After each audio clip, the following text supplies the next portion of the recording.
এখানে হয়েছে টমেটো, এখানে হচ্ছে ফ্রেশ আলু, আর হয়েছে পেঁয়াজ, এখানে হয়েছে অনলাইনে বাজার করে।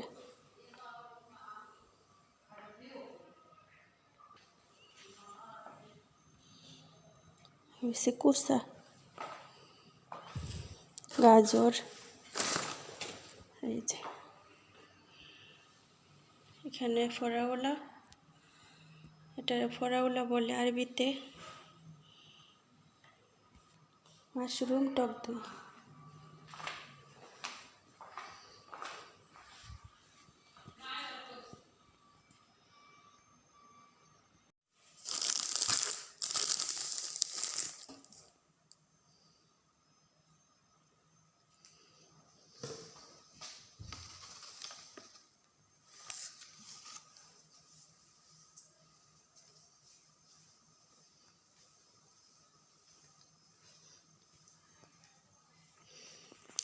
এই কয়টাই হয়েছে 200 দিরহাম বাজার, 200 দিরহাম।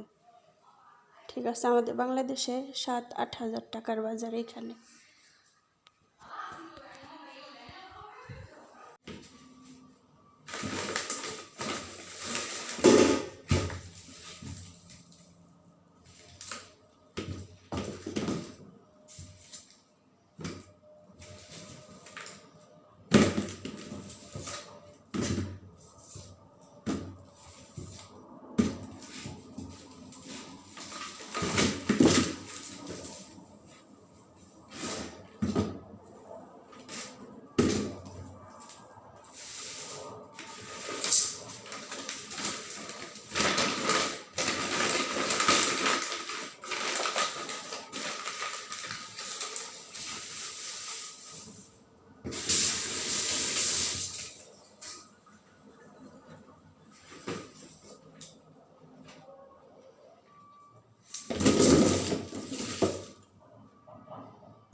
অনেকগুলা ধনিয়া পাতা ছিল, দেখেন ধনিয়া পাতাগুলা নষ্ট হয়ে যাইতেছিল। তো এখন এখানে একটা পেপার নিচে বিছাই দিলাম, দিয়ে তারপর ধনিয়া পাতাগুলো রেখে দিলাম। পেপারটা কেন বিছাইতে হয়, এই ধনিয়া পাতাগুলো অন্তত আপনি 2-3 সপ্তাহ খেতে পারবেন। কারণ হচ্ছে এই যে পেপারটা নিচে দেওয়া হয়েছে, কিংবা টিস্যু, স্যান্ডউইচ পেপার কিংবা টিস্যু, দুইটার একটা দিলে মানে এই যে ইয়ের মধ্যে শাক বলেন কিংবা এই ধনিয়া পাতা বলেন, এর মধ্যে যে পানিটা থাকে না, এই পানিটা এটা এটার মধ্যে পড়ে, পেপারটার মধ্যে পড়লে কি হয়, এক শাকের সাথে আরেক শাকের সাথে পানিটা লাগে না, না লাগলে তো ধনিয়া পাতা শাক এভাবে কিন্তু ভালো থাকে। আমি এর আগে একটা মাস আমি ধনিয়া পাতা খাইছি, পরে আমি আইডিয়া করলাম যে এটা কেন হইলো এরকম, মানে মাশাআল্লাহ লং টাইম আমি খেতে পারলাম। পরে আমি চিন্তা করে দেখলাম যে এখানে এই যে পেপারটা এটা অনেক ইম্পর্টেন্ট। আপনি এমন আছে শাকটা ধুইয়া কিংবা ধনিয়া পাতাটা ধুইয়া টিস্যু দিয়া কিংবা সুতি কাপড় দিয়ে এইভাবে চেপে চেপে পানিটা উঠায় ফেলাইবেন। তারপর যখন একটু ঝরঝরা হয়ে যাব তখন যদি এভাবে রাখেন তাহলে না অনেক দিন খাওয়া যায়। তো আজকের আমি ধনিয়া পাতায় ধুই নাই, না ধোয়াতে এই যে এটার কাবার নেই, তার জন্য পেপার দিয়ে কাবারটা বানিয়ে রাখলাম। তো আমি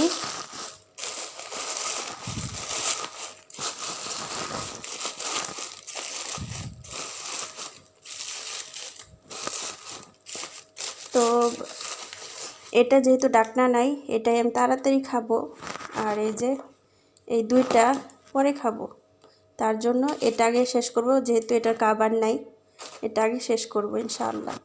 দেখেন আমার আইডিয়াটা আপনাদের কাছে কেমন লাগলো কমেন্টে জানাবেন। আর যারা এইভাবে করেন, অনেকে আছে এইভাবে করে, আসলে তারাই বুঝতে পারবে, যারা এটা ফলো করে এই টিপসটা তারাই বলতে পারবে এটার কতটুকু উপকার। সুবহানাল্লাহ। তো এখন ফ্রিজে রেখে দিব।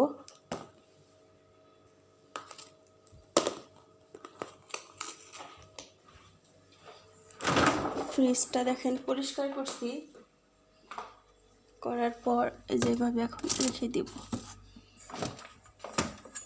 সবজি আনছে দেখছেন আপনারা, এগুলা সব গুছাইলাম, গুছাইয়া তারপর এখন এগুলো রেখে দিচ্ছি।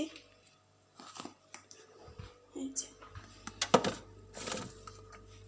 মাশাআল্লাহ তাবারাকাল্লাহ।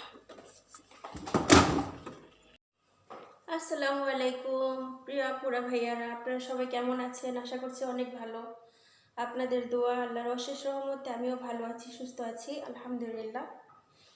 তো সারাদিন যতটুকু কাজকর্ম করলাম আপনাদের সাথে শেয়ার করলাম, আশা করছি আপনাদের কাছে ভালো লাগবে ইনশাআল্লাহ। ওইভাবে ভিডিও শেয়ার করতে পারতেছি না, আর কিছু না, আপনারা দেখতেছেন যে মন মানসিকতা অনেক খারাপ। কারণ নতুন বছর উপলক্ষে ওনাদের গার্ডেনে যে ওনাদের বড় একটা পার্টি করা হয়েছিল, ওইখানে প্রচণ্ড কাজ করা হয়েছে, প্রায় 500 মানুষের আয়োজন করা হয়েছে। তো ওইখানে আপনার এত কাজকর্ম করছি, একদম দেখছেন রাতের 1টা পর্যন্ত কাজ কইরা, তারপরে হয়েছে 1টা পর্যন্ত কাজ কইরা, তারপরে 2টার সময় বাসায় আসছি। মানে এখান থেকে কাজকর্ম করে ওইখানে গেছি, ওইখানে পানির অনেক কাজকর্ম করছি, বাড়িঘর ঝাড়ু দিছি, বাহিরে একটু হালকা পাতলা কাজ করছি। তারপরে যখন খাওয়া দাওয়া শুরু হয়েছে একদম রাত পর্যন্ত, 12টা পর্যন্ত মানুষ একদম ভরপুর ছিল। তখন ওইখানে একবার ছেলেদের ওইখানে যাই, চা গাহুয়া দিয়ে আসি, আবার মেয়েদের এখানে একটু সুইট মুইট দেই, আবার চা গাহুয়া দিই, এমন একটা সময় গেছে। তো মনে করেন একদম, তারপরে আবার ওইখানে পানির যে কাজকর্ম ছিল ওগুলো করে আমি আবার গোসল করছি। পানি গরম দিছি, মেশিনটাও চালু করছি, পানি ভালো করে গরম হয় না, ঠান্ডা বরফ পানি দিয়ে গোসল করছি। কি বলবো আপুরা, এই সাইডে আমার এত ব্যথা, মানে এমন চাপটা ধরে রাখছে, আমার কাছে এমন লাগতেছে। আর একটা সাইড একদম গোল হয়ে ব্যথায় আমার, মানে নিঃশ্বাস নিতে কষ্ট হয়, এত খারাপ লাগতেছে। কিন্তু কিছু করার নাই, এই অবস্থায় কালকে সারা বাড়ি ঘর পরিষ্কার করছি, বাইরে পরিষ্কার করছি, বাইরে আবার বাতাস, হাওয়া গরম, বাতাস ঠান্ডা গরম, এইভাবে আমার এই অবস্থা। আজকে কি বলবো, আজকে শরীরের মধ্যে আমার প্রচণ্ড জ্বর। তাও মহিলার কাছ থেকে ওষুধ নিয়ে আসছি যে আমার ওষুধ দেন, আমার শরীরটা ভালো লাগতেছে না। পরে নিজেই বুঝতেছি যে জ্বর, তো কিছু করার নেই, শরীর আমার থরথরে কাঁপতেছে, এরকম লাগতেছে। তো এখন কাজকর্ম শেষ করছি আলহামদুলিল্লাহ, আপনাদের সাথে একটা ভিডিও শেয়ার করলাম। তো এখন আমি ঘরে যাব, একটু ফ্রেশ হয়ে তারপর একটু রেস্ট নিব। তো সবার কাছে ভিডিওটা কেমন লাগলো আপুরা ভাইয়ারা অবশ্যই কমেন্টে জানাবেন ইনশাআল্লাহ। সবার জন্য অনেক দোয়া শুভকামনা রইল। আল্লাহ হাফিজ, আসসালামু আলাইকুম।